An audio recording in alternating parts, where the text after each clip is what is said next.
Hey guys, welcome back to Health 110. This week we're switching gears up a little bit. In the past couple of weeks we've been talking about infectious diseases or diseases that could be spread.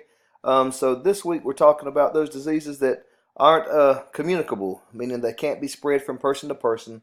We're talking about diabetes, cardiovascular disease, and cancer.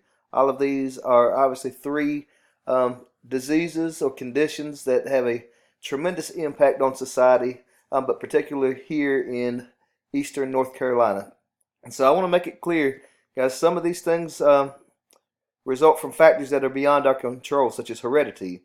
But some, in fact, all of these have a hereditary aspect, but they also have an environmental aspect. And by environmental, I mean things like water conditions, air conditions, but then also those choices that you choose to make when it comes to exercise and diet and other things that you may be putting into your body. So, with that being said, I want to first acknowledge the heredity factor, okay?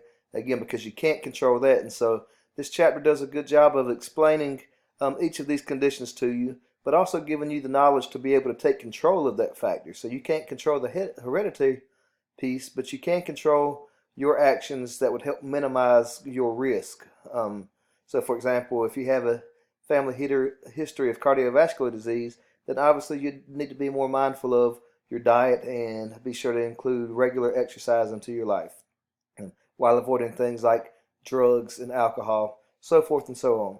Okay, and you'll learn all about that through this chapter in the book. This week is very routine. We've got this video, our PowerPoint, our MyLabs Plus, your quiz, and the checklist. As you see, we only have a few weeks left, so continue to do the great job that you're doing.